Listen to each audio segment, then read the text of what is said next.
Ребята, всем привет!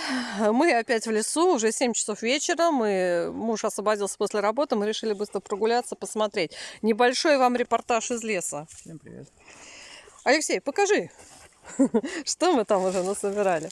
Ну, это буквально мы бежали на свои места, и вот уже вот такие подберезовички.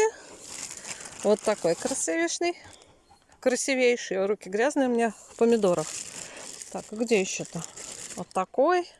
Это козлячки, Леш, пошли вот эти. Ой, маховику сломала я. Маховички.